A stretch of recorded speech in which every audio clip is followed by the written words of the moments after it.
Hey everybody. All right. Henry and the clubhouse. At last the clubhouse was finished. The siding was snug and tight. The hinges worked perfectly. The asphalt shingles were nailed down so securely the roof could not possibly leak. Yes, the boys agreed. It was a good, solid house.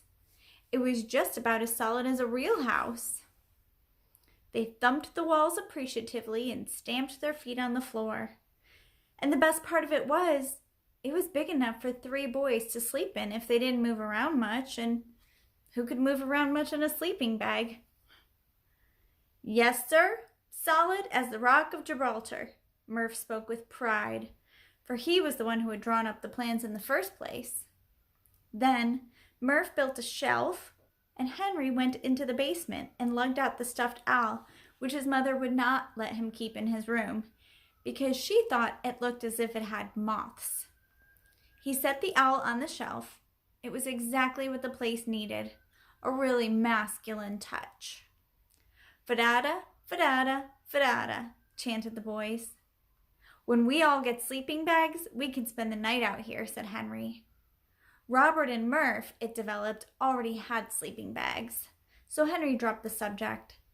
He did not want them sleeping in the clubhouse while he slept in his own bed. Fortunately, it was time for him to start his paper route, so there was no more discussion of sleeping in the clubhouse. Then, mysterious things began to happen in the clubhouse. One day, after school, Henry found the owl's glass eyes turned in so that it looked cross-eyed. That's funny, he thought. He straightened the eyes and forgot about them. But the next day, when Henry and Robert entered their clubhouse, they were startled to see that the owl, its eyes once again crossed, appeared to be smoking a cigarette. Upon closer examination, they found that a small tube of white paper had been fastened to the owl's beak with Scotch tape. Well, how do you like that? Ugh! Robert ripped off the cigarette in disgust while Henry straightened the eyes once more. I'll bet old Beezus did that. That was just what Henry was thinking. He felt a little disappointed that sensible Beezus would do a thing like this. Not that he could really blame her after the way she'd been treated. The boys found a can of paint in Henry's garage and started painting a "No Girls Allowed" sign. This means you. Which Robert finished after Henry went to start his paper route.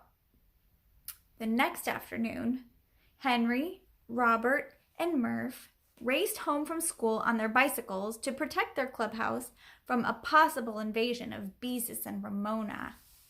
When they opened the door, they found the owl's eyes were crossed once more. It was wearing a doll's pink bonnet with a ribbon tied under its chin, if an owl could be said to have a chin. And in its beak, it held a crayoned sign that said, "Down with boys."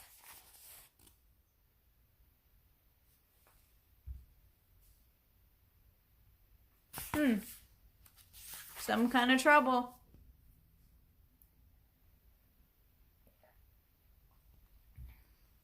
Well, how do you like that? Exclaimed Henry, thinking that Beezus must have come in the morning before school because they had ridden so fast she could not possibly have reached the clubhouse ahead of them this afternoon.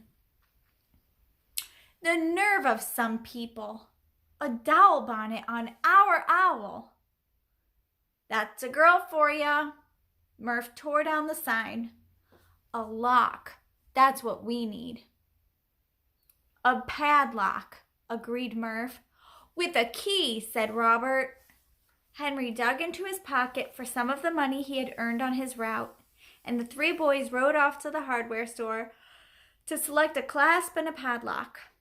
When they returned, the owl was holding a sign that said, "Ha ha ha, you think you're smart." Murph screwed the clasp in place because he was the fastest with tools. While he worked, Henry and Robert decided that because the lock came with only 2 keys, and each member could not have one, they should find 2 secret hiding places. They talked it over in whispers, and after looking around to make sure Beezus was not hiding in the shrubbery, they hid one key under an oil can in the garage, and the other in a flower pot on the back porch. They vowed always to put the keys back in place because it would not be fair for any one boy to carry a key when there were not enough keys to go around. It was with a feeling of a deed well done that the boys snapped shut the padlock when it was time for Henry to start his route. That would keep old Beezus out. She could not possibly get in now. The house was solidly built and the windows taken from the old garage were not the kind that could be opened. After that, the boys had no more trouble. Their next project was painting the house. The front and the north side were to be white, while the back and the south side were to be green. The boys did not have enough paint of one color for the whole house, and anyway, as Murph pointed out, nobody could see all 4 sides at the same time. Henry painted a little each afternoon before starting his route, and Robert and Murph continued to work after he had gone. Beezus and Ramona sometimes walked on up the driveway to see what was going on. When the boys ignored them, they went away. But they did not go away quietly, because Ramona was always singing some tune or another that she had learned from television. Sometimes it was a song about shampoo, but usually it was a verse about a beard that builds strong, a bread. Let's try that again. Sometimes it was a song about shampoo, but it was usually a verse about a bread that builds strong bodies 8 different ways. I guess we fixed her, the boys congratulated one another. You won't catch her bothering us anymore. And when the girls were gone, they chanted their magic words. Farata, farata, farata, beep bum boop bum ba, rata data boom sh sh, afa dee dee bobo. All for one and one for all. That was Henry, Robert, and Murph. Then, one cold November afternoon, Henry came home from school to find that his mother had left a note telling him she had gone downtown and would not be back until 6 o'clock. She also told him not to eat any pie. Henry used his finger to wipe up some of the juice that had oozed through the pie crust. Blackberry. Then he made himself a peanut butter sandwich, and with Ribsy trotting after him, went outside, where he removed a key from the flower pot, unlocked the clubhouse, and carefully returned the key to its hiding place.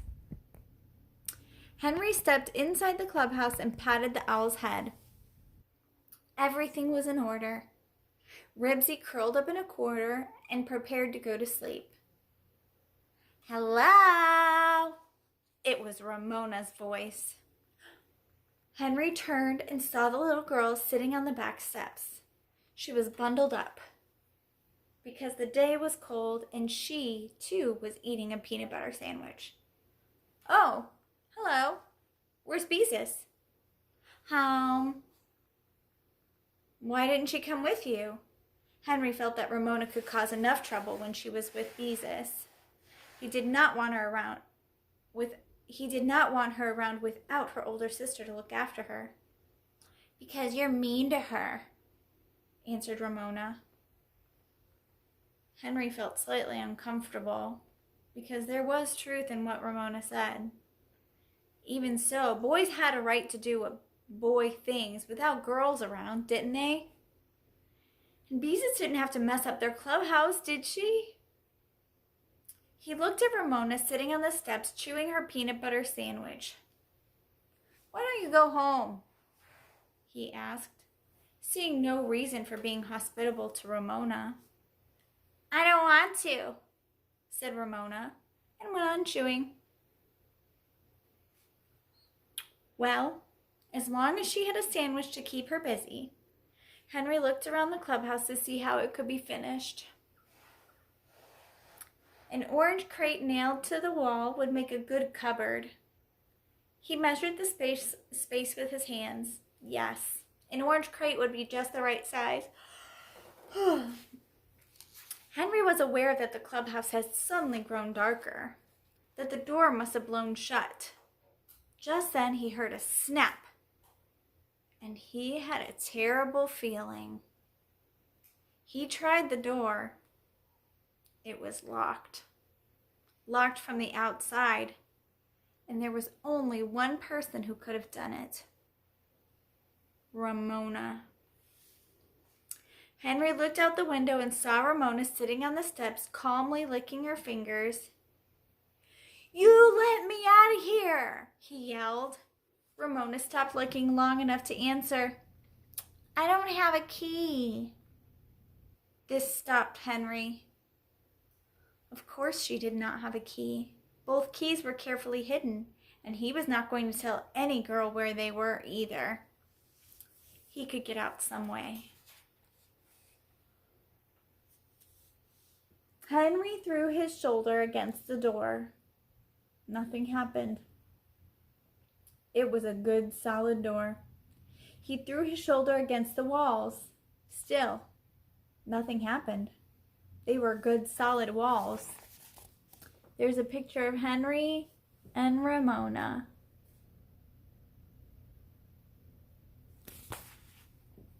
Henry rubbed his shoulder and decided that Murph had done a good job of planning the clubhouse.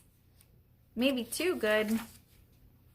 Next, he jumped up and down as hard as he could. The floor was a good, solid floor. The whole clubhouse, Henry concluded, was as solidly built as a jail. And right now, that's exactly what it was. Next, Henry considered breaking a window. He looked around, but there was not a hammer or a stick of wood he could use. If he slammed his fist through the glass, he would be sure to cut himself, and even if he did break the glass, the windows were divided into 4 small panes, and he had no way of removing the dividing pieces of wood. Next, Henry tried yelling, "Help! Help!" Ribsy stood up and barked. Nothing happened. Nothing at all unless you counted the pleased look on Ramona's face. Where was everybody anyway? "Ha, ha, ha, help!" said Ramona, as if she were thinking very hard. Little puffs of vapor came out of her mouth because the afternoon was so cold. "Help begins with an H." Plainly, Ramona was pleased with herself for making this discovery. Her kindergarten teacher was teaching her class the sounds the letters make. Henry knew that his mother was downtown. Robert was getting a haircut. Beezus was at home. He did not know where Murph was. Then he caught a glimpse of Mrs. Grumby, his next-door neighbor, looking out of an upstairs window. "Help!" he yelled, pounding on the door. "Let me out!" Mrs. Grumby nodded and waved. She was used to boys playing in Henry's backyard. There was nothing to do, Henry decided, but try and make himself comfortable until his mother came home. He sat down on the floor and leaned against the wall. Excuse me. Ho-hum. It was going to be a long, cold wait. He felt cross and disgusted. That Ramona, that pest. Suddenly, Henry leapt to his feet. His route! His paper route! He had to get out, or he wouldn't get his papers delivered in time. And he knew what his father would say about that. Oh, boy. The only thing to do, Henry decided, was to tell Ramona where the key was and to get her to unlock the padlock. That would not be so terrible now that he stopped to think about it. All he would have to do is find another hiding place after Ramona had gone home. Henry looked out of the window. Ramona was no longer on the steps. Apparently, she had lost interest in Henry when he was silent because now she was skipping down the driveway. He couldn't let her go. She was his only hope. "Ramona, wait!" yelled Henry. Ramona stopped and looked back. "Come here," called Henry. "I want to tell you something." This tempted Ramona. She walked back and stood under the clubhouse window looking up at Henry. Henry had a feeling that if he was going to get Ramona to do what he wanted, he had better make this good. Ramona, I'm going to let you in on a secret. A big secret." Ramona, who liked secrets, looked interested. Henry decided to build it up. A secret that only boys know. "I don't like boys," Ramona informed him. "Boys are mean." Henry saw that he had better choose his words with more care. At the same time, he had to hurry because it was almost time to start his route. Only 3 people in the whole world know this secret. He watched Ramona's reaction. She seemed to be waiting for him to go on. Henry lowered his voice as much as he could and still make himself heard through the glass. "I'm going to tell you where the clubhouse key is." "Where?" demanded Ramona. "Wait a minute," said Henry. "First, you have to promise something." He worked hard to look as if there was something mysterious and exciting about the promise he was about to extract, but it was hard work. He was tired of this game and just wanted to get out. Now.